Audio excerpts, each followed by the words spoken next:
Keluaran pasal 33. Musa meminta penyertaan Tuhan di gurun.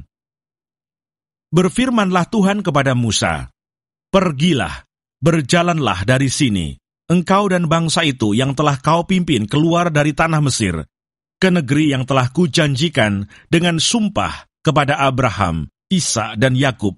Demikian, kepada keturunanmu lah akan kuberikan negeri itu.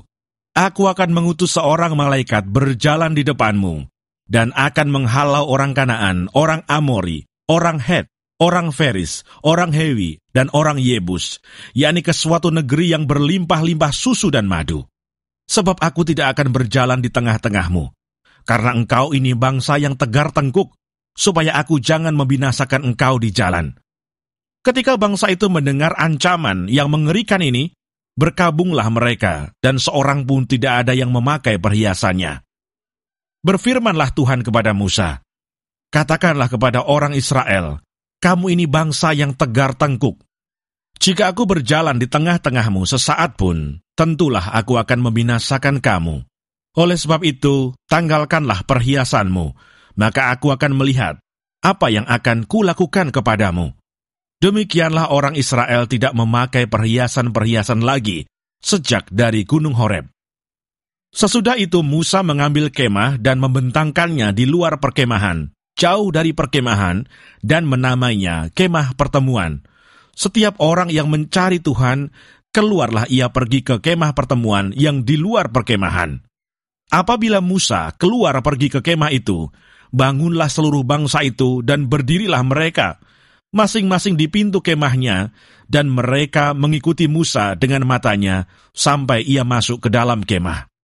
Apabila Musa masuk ke dalam kemah itu, turunlah tiang awan dan berhenti di pintu kemah, dan berbicaralah Tuhan dengan Musa di sana.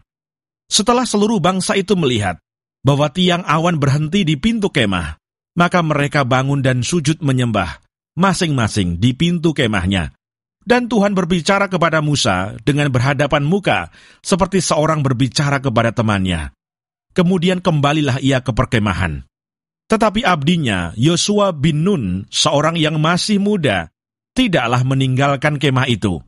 Lalu berkatalah Musa kepada Tuhan, "Memang engkau berfirman kepadaku, suruhlah bangsa ini berangkat. Tetapi engkau tidak memberitahukan kepadaku siapa yang akan kau utus bersama-sama dengan aku. Namun demikian engkau berfirman, aku mengenal namamu, dan juga engkau mendapat kasih karunia di hadapanku. Maka sekarang jika aku kiranya mendapat kasih karunia di hadapanmu, beritahukanlah kiranya jalanmu kepadaku, sehingga aku mengenal engkau, supaya aku tetap mendapat kasih karunia di hadapanmu. Ingatlah bahwa bangsa ini umatmu." Lalu ia berfirman, "Aku sendiri hendak membimbing engkau dan memberikan ketenteraman kepadamu." Berkatalah Musa kepadanya, "Jika engkau sendiri tidak membimbing kami, janganlah suruh kami berangkat dari sini. Dari manakah gerangan akan diketahui bahwa aku telah mendapat kasih karunia di hadapanmu, yakni aku dengan umatmu ini? Bukankah karena engkau berjalan bersama-sama dengan kami, sehingga kami, aku dengan umatmu ini, dibedakan dari segala bangsa yang ada di muka bumi ini?" Berfirmanlah Tuhan kepada Musa, "Juga hal yang telah kau katakan ini akan kulakukan, karena engkau telah mendapat kasih karunia di hadapanku, dan aku mengenal engkau." Tetapi jawabnya, "Perlihatkanlah kiranya kemuliaanmu kepadaku."